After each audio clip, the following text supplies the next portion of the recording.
cables off. No, we're good. Awesome. Well, it's good to be with all you guys here today. For those of you who don't know me, my name's Keegan. I'm the youth pastor here at Mayfair Bible Church. And as back in the fall, we began going through our journey in the Gospel of Mark. And as we've been going through this book, it didn't take very long for us to discover that we indeed live in a broken and hurting world. But we have a good and faithful God who sent his son Jesus into our world to pave the way to eternal life. So Jesus is indeed the good news. And last week we were focused on the first half of chapter 10. We saw that if you and I, if we want to experience God, if we want to enter into his kingdom, then we must have a childlike faith. Right? And so what does that mean? What it means to have a childlike faith is ultimately we have to fight this ingrained tendency to be fully independent, like I do my own thing on my own time, and be fully dependent and reliant on Jesus because he is the only one where we're going to find a meaning and hope and purpose for our lives. So we're going to be building upon that foundation, and we're going to keep pressing on through Mark chapter 10, and we're going to be wrapping that up today. So we're going to be in Mark chapter 10, beginning in verse 32. So if you have a Bible, I would encourage you to open it up. If you don't have a Bible, it's not the end of the world. We have Bibles in the pew in front of you. I'm also going to have it on the screen so you can follow along. That way I'm reading from the CSB, it's the Christian Standard Bible. So if you want to follow along word for word, you can do that. Also, if you have a smartphone or a tablet, feel free to download the YouVersion app. You can there stream any number of translations that you want. So feel free to check that out as well. So we're going to be in Mark chapter 10, beginning in verse 32.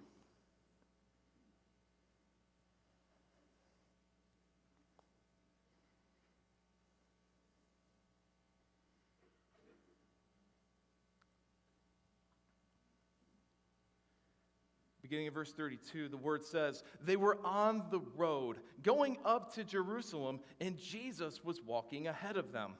The disciples were astonished, but those who followed him were afraid.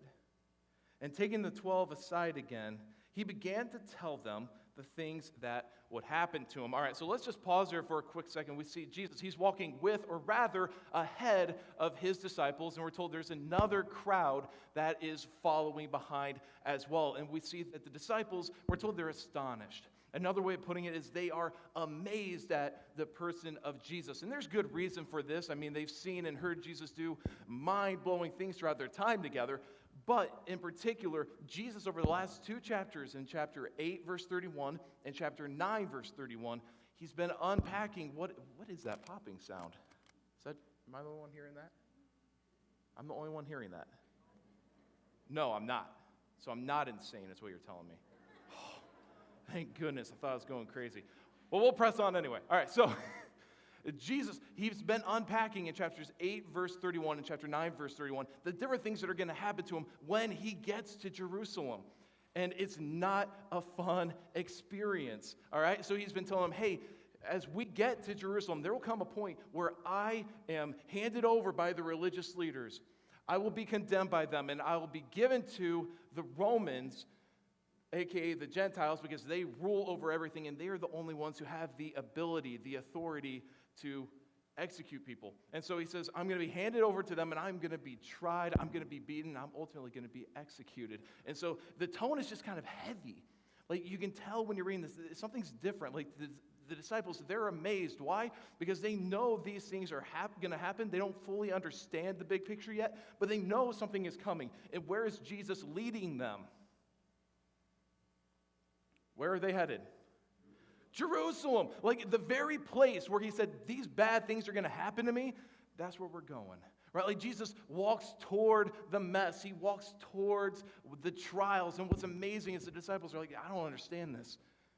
This is mind-blowing. And then the rest of the people, we're told they're just afraid. They don't really know what to expect. They don't really understand what's going on, but they can feel the weight. They can tell that this is a heavy type of environment. So Jesus, he goes on and he begins to tell them a third time about what is going to happen to them when they enter into Jerusalem. So we're going to pick up in verse 33 here. It says, "See, we are going up to Jerusalem. The Son of Man will be handed over to the chief priests and the scribes, and they will condemn him to death. Then they will hand him over to the Gentiles, and they will mock him, spit on him, flog him, and kill him. and he will rise after 3 days. All right, so Jesus pulls the disciples aside from this crowd and starts having this conversation, and it's really positive and encouraging K-Love, right? I mean, it's like the opposite of encouraging. I mean, Jesus is like, hey, it's going to be a brutal path. He says, I am going to be handed over to the Romans, and then ultimately I'm going to be beaten, I'm going to be mocked, I'm going to be spit on, and I'm going to be killed. And so this is a heavy, heavy conversation that he is having with his disciples. And Jesus, he's pouring his heart out. And things get really interesting right after he lays out, this is how it's going to happen. This is what it's going to look like.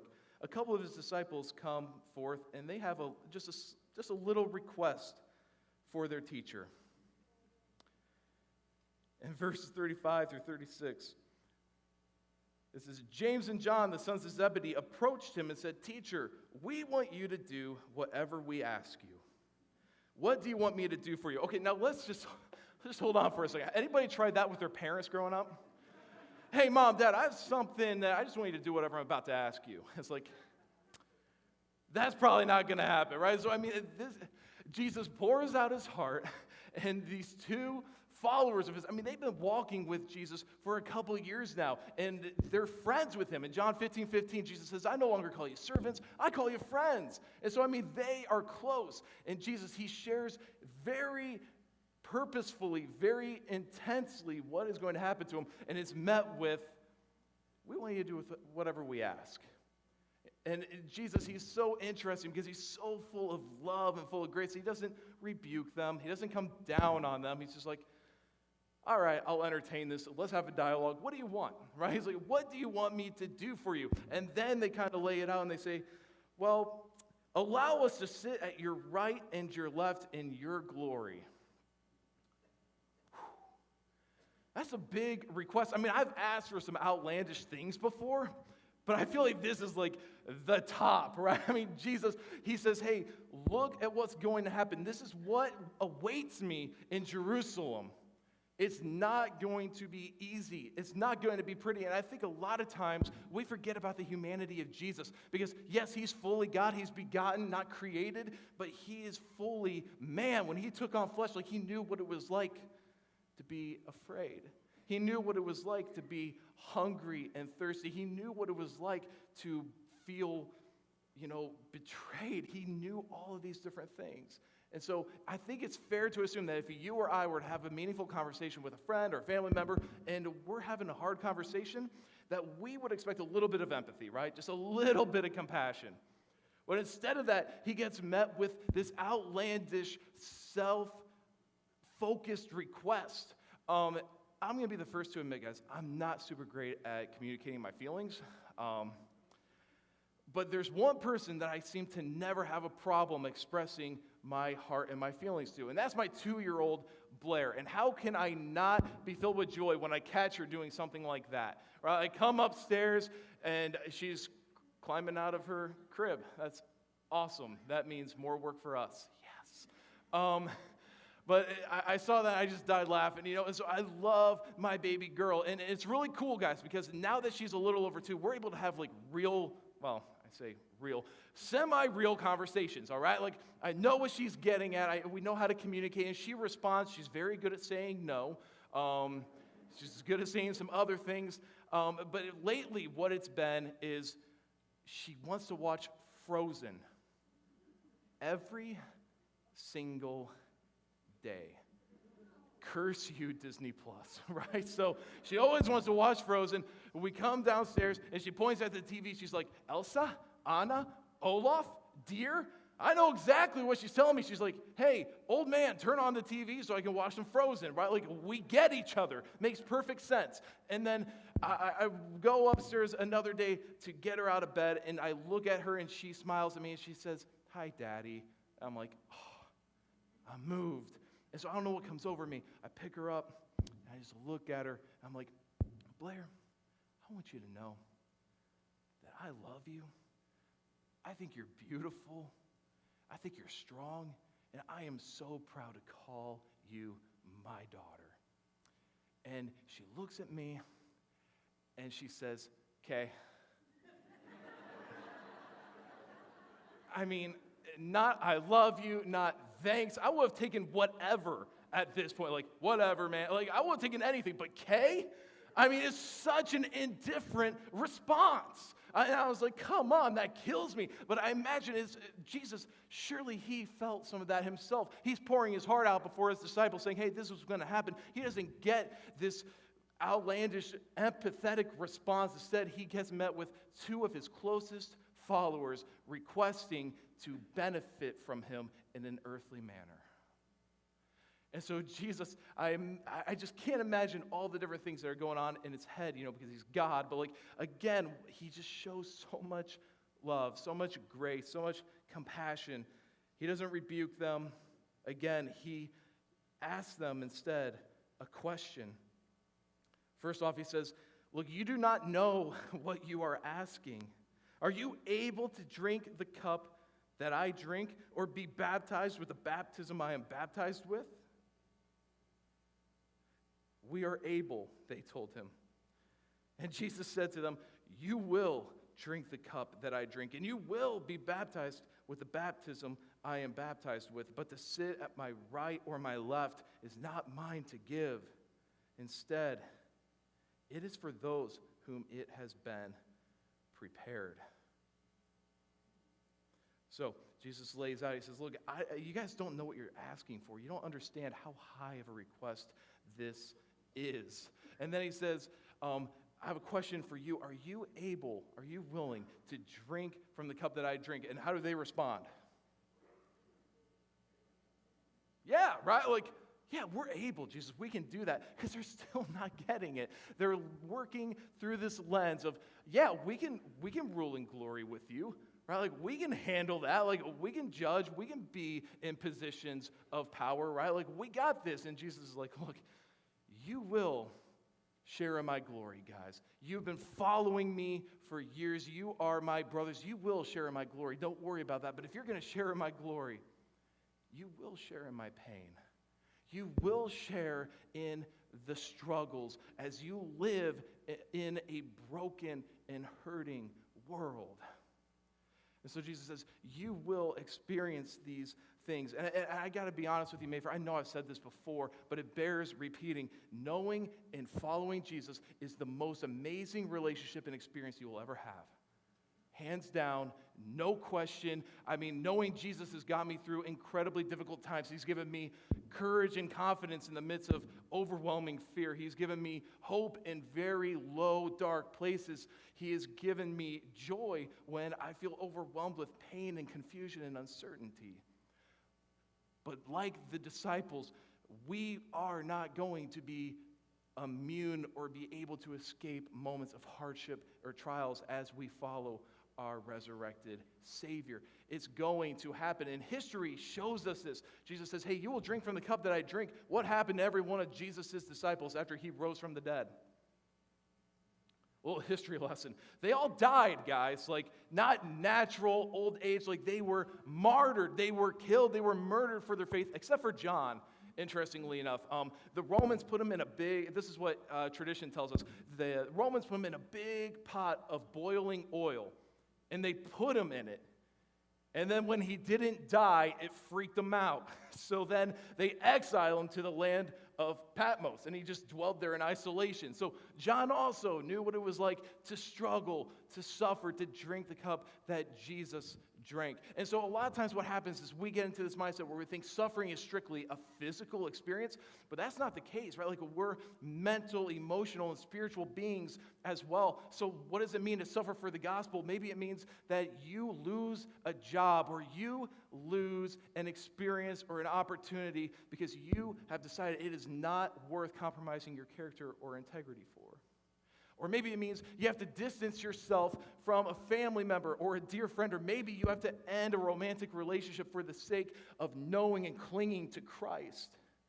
Or maybe it could look like a number of different struggles, a number of different moments where you feel pain, where you feel like this is a hardship.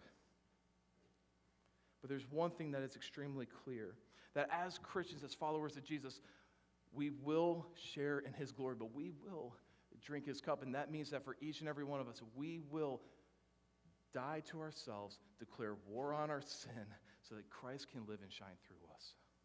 So no matter what we're going through, all of us are called to die to ourselves, declare war on our sin, so Christ can live and shine through us. So Jesus, he says, you will drink from the cup, and you will share in my glory, but you will share in my suffering as well. And then things continue on in verse 41. And the rest of the disciples, it turns out, they're listening to some of this, and they are less than thrilled. In verse 41, it says, when the 10 disciples heard this, they began to be indignant with James and John. And Jesus called them over and said to them, you know that those who are regarded as rulers of the Gentiles, they lord it over them. And those in high positions act as tyrants over them. But it is not so among you. On the contrary, whoever wants to become great among you will be your servant. And whoever wants to be first among you will be a slave to all.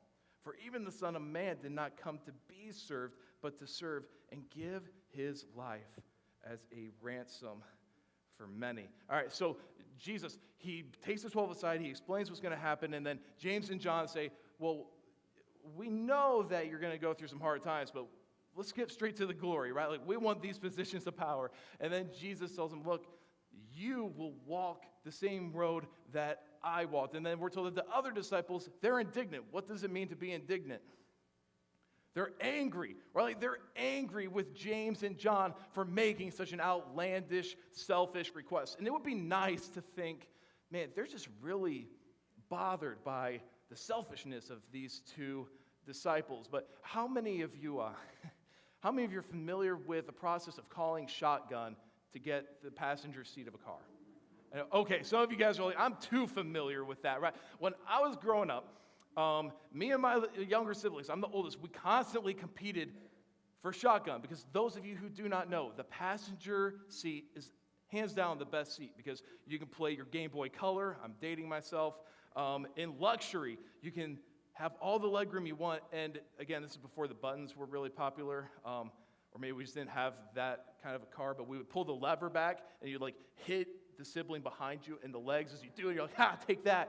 And then you just kind of chill and you do your thing. It's an amazing thing. And we would always compete to be the first one to yell shotgun. But there were 3 primary rules that we had to follow. First one is you have to say shotgun. It seems obvious, it seems simple, but you can't say 12 gauge or something else that like represents a type of shotgun. You have to say shotgun. That is the basic rule. Rule number 2. You have to be outside, okay? Because when you're being lugged around by your mom to the bank, or you're stuck in Aldi for like 3 hours, or whatever the case may be, there's always this temptation to be like, I call shotgun, like when you're in the building. No, you can't do that. You can't be in a structure. You have to be outdoors. That's rule number 2. And then rule number 3, this one got a little dicey. It was, you have to be able to see the car. All right, you can't just be outside, be like, okay, I'll call shotgun, and it's like nowhere in sight. But this was the problem. This is why it's a little dicey. All 3 of us are myopic, all right? We all wear glasses or contacts, and I have the worst sight of all 3 of us. All right, so that's the first knock against me. So my brother would be like, shotgun. I'm like, that's not insight. He's like, not for you, blind person, right? It led to all kinds of fights. But those were the 3 general rules that we would follow for the game of calling shotgun. However, when I was competing against my brother, I remember legitimately being frustrated because he had a lot of advantages over me. One of them was he just had quick feet, all right? Kid could run. Me, I had a pre-existing condition growing up. It was called being grossly out of shape. So my brother, he just had quick feet. And then on top of it, he's like 50 pounds lighter, okay? So if I catch him, I'm gold, but I'm never going to catch him, right? So he just sprint out of the store and he would yell, shotgun. And again, I'm blind, so I don't know if it's in sight or not. And he always got the passenger seat. And I remember just being filled with anger, not because I'm like, I can't believe how selfish he is. I can't believe how badly he wants the best to ride in the car. This is ridiculous. I was mad because he beat me. I was mad because he was better at it. And we get the same type of tone within the rest of the disciples, because in verse 42 through 45, he calls them all in. He brings them all together, and he says, look, you all know how this world works. You all know what it's like for people to want power, to want authority, to want control over one another. And so he addresses them all. He's like, look, this is the way the world works. People with power and authority, they have this tendency to abuse. They have this tendency to oppress and to use and manipulate people. And then Jesus says something, I love the way this is worded. In verse 43, if you want to read that at the very beginning, he says, but it is not so among you. So Jesus, he addresses all the disciples because they're not angry with James and John for asking such an outlandish request. They're mad that they got to Jesus first. And so he rallies them all together. He says, look, this is the attitude of the world. This is what the world pursues, but not so among you. Riley, he doesn't say, it's my hope that it's not like that, or the goal is to not be like that. He says, it is not so among you. He says, you are my brothers. You will not be like this. The standard is higher. You will not be like the rest of the world. You will not seek to use people. You will not seek to have power and domination over them. Instead, you will pursue humility. You will pursue kindness. You will pursue love. You will pursue grace, and you will serve others. Why? Because that's why the Son of Man came. He says himself, I came not to be served, but to serve and to give my life as a ransom for many. It's an amazing thing. It is a beautiful moment that Jesus has to teach his disciples that, look, the disciples, they love Jesus, all right, guys? I'm not saying that they aren't committed. They love Jesus. They're following him. They want to be more like him, but they still, in this moment, like all of us, they struggle with this desire to have Jesus and you fill in the blank. I want Jesus, but I want power, or I want position, or I want authority. So Jesus, he corrects this notion. And after this incredible teaching moment, they leave, they continue on the road, and they enter into a city called Jericho. And as they spend some time there and then leave, they run into a man named Bartimaeus. And so we're going to pick up in verse 46. It says, they came to Jericho. And as he was leaving Jericho with his disciples and a large crowd, Bartimaeus, the son of Timaeus, a blind beggar, was sitting on the road. All right, so here's Bartimaeus. We don't know exactly how he got the condition he has. We don't know if he was born this way. We don't know if there was an accident. We don't know if he's, maybe he was like me and his condition just got worse over time as he got older.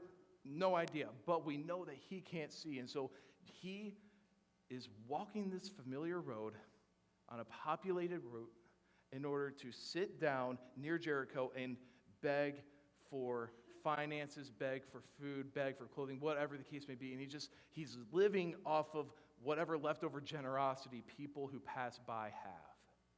So Bartimaeus, he's sitting there doing his thing. He's been here many times. He's very familiar with this particular scene. But he hears something different. He hears a lot of noise, a lot of ruckus, because it wasn't uncommon for a rabbi to walk through town, maybe have a few people follow him while he would teach. But this isn't a few people. I mean, this is a crowd. Like, this is a posse. You know, people are like, man, I want to hear what this guy has to say. So it's really different than his past experiences. So he starts to listen. He pays attention to see what exactly is happening. And in verse 47, it says, when he, Bartimaeus, heard that it was Jesus of Nazareth, he began to cry out, Jesus, son of David, have mercy on me. And many warned him to be quiet. But he was crying out all the more, have mercy on me, son of David. And Jesus stopped and said, call him. So they called the blind man and said to him, have courage and get up.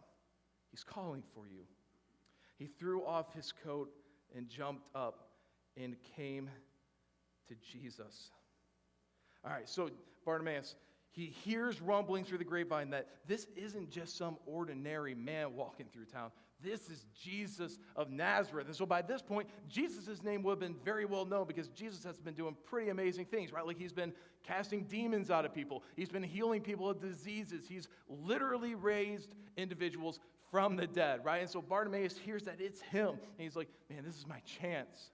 This is my chance to have what my heart longs for, what my deepest desire is. So he starts calling out, Jesus, Son of David, have mercy on me. He's calling Jesus by his messianic title, acknowledging, Jesus, I've heard about you. I know who you are. Please have mercy on me. And then we're told that some people in the crowd, they try to shut him up. Right? They basically are telling him to sit down and just knock it off. And we don't know exactly why that is. Maybe they just found him to be really loud and obnoxious, like many of you probably find me. Or maybe they just were getting irritated with him. Don't really know, but there was a common stigma back then that if you were like this, it was for a reason.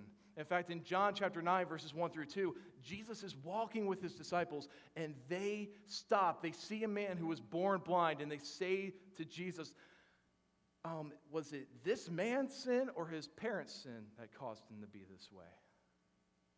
And Jesus said it was neither. It was so God's work may be displayed through him. But notice, there's this stigma. People think, hey, sit down. Be quiet. You're a blind beggar. Surely you deserve it. And so there's this hostility. There's this kind of this hatred towards this man, telling him to be quiet. But notice, this man, he's never met Jesus. He's just heard about him. He's heard stories. He's heard maybe things that he said, things that he's taught. And he's convinced that this man is no ordinary man. And so when he's met with this harsh resistance and this hostility, how does he respond? Oh, again, youth pastor, not a trick question. How does he respond when they resist him? He shouts louder. All right? I mean, he calls out even louder to the point where his voice is probably going hoarse because he's like, Jesus, Son of David, have mercy on me. And then something amazing happens. Jesus, he hears him. He stops the crowd. He makes it silent. He says, hey, call him. Call him to me. And so they turn to this man. They say, hey, get up. Have courage. He's calling for you. And I love how Bartimaeus responds. Notice it says that he threw off his coat, jumped up, and came to Jesus. All right, and so Bartimaeus, this has been his normal stance every day. Just sits here, hoping that someone will give him something, hoping that he can make it another day or two, and then it's on repeat. Every week, coming to the same spot, taking a seat, hoping someone will give him alms or food or clothing or whatever, just hoping he's strictly living in survival mode. And then he hears, have courage. He's calling for you. And we're told that he throws off his coat, not like, okay, I guess I'll get to it eventually. Right? I mean, he throws it. And we're told that he jumps up like he is excited because he has hope for potentially the first time in his entire life. And so he throws off the coat, he jumps up, he's excited, and he makes his way before Jesus. And then Jesus asks him something very interesting. He says, what do you want me to do for you? Rabboni, the blind man said to him, I want to see. And Jesus said to him, go, your faith has saved you. And immediately he could see and began to follow Jesus on the road. What's so interesting to me about this is when this man makes his way to Jesus, Jesus asks him the exact same question that he asked James and John in verse 36. What can I do for you? And again, James and John, they undoubtedly love Jesus. They're following him, but they're still struggling with this. Hey, we want you, Jesus, but we want to be in your glory. We want to have positions of power and authority. And then when he asks this question to Bartimaeus, how does he respond? He says, Rabboni, which means my Lord, my Master. Again, he's never met Jesus before. This is his first time. And he knows there's something different about Jesus. He calls him Son of David, and then he calls him my Lord.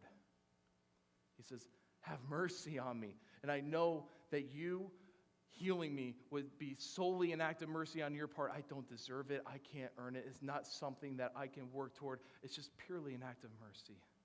He says, my Lord, I want to see. I mean, think about it, guys. This guy has been begging for years. If he didn't have faith that Jesus was who he claimed to be, or if Jesus wasn't different, he could have asked for anything. If he didn't have faith, he would have asked for some more alms maybe, or some more food, or some more clothing, right? But he's like, no, this is Jesus. I believe he will show mercy on me. And he says, my Lord, I want to see. And Jesus says, your faith has saved you. And immediately, his eyesight returns. And then something amazing happens. Because we have a tendency to focus on the miracle, which is an incredible act of God, an incredible act of love and mercy. But notice the way Bartimaeus responds. It says that once he gains his eyesight, he doesn't go back to his former way of living. He doesn't go back to being a beggar. He doesn't go back home. He gets up. He can see, and he follows Jesus on the road wherever that might lead him. So Mayfair family, as we think about what the disciples were wrestling with, what they were experiencing, what Jesus charged them to, as we think about how Bartimaeus responded, let's be like Bartimaeus. Let's respond to this incredible love and grace of Christ by giving him all that we are, by following him with every fiber of our being. And there's going to be times where that means there's immense joy, where you're on the mountaintop and everything seems good. And that means there's going to be times on that road where you're going through hardship, where you're struggling, where you feel like the suffering is too much for you to bear. But Mayfair, may you know that you are never alone in it, that you have a good and gracious God in Jesus who is there with you, who empathizes with you, who cares for you, who comforts you through those struggles, through those trials on that road. So may we follow him, and may we know that he's worth it. Let's pray. Lord, I thank you for this morning. Father, I thank you for the incredible grace that you've given us. Lord, I pray that you would help us to respond the way your servant Bartimaeus did, not looking for what can we gain, what can we get from you, but rather, what can we give you? How can we serve you? How can we honor you? How can we follow you with all that we are? Lord, I pray that you would do an incredible work within this church body, that you would give us boldness, that you would give us strength and courage. Help us to go out into this world to serve others, even when we don't want to, even when it's difficult. Help us to be your hands and feet. And help us to trust that you are there with us in the midst of the joy, in the ups and ups, as well as the valley, in the midst of the pain as well. And we know that you love us and that you are good. May we know that. May we cling to that, Lord. And may you use us for your purposes and for your glory. Father, we love you. We thank you for sending Jesus Christ, your Son, into our world to save us of our sin and to give us new life. We pray that we would respond in a way that glorifies you. We pray these things in your holy and powerful name. Amen. Let's stand and sing.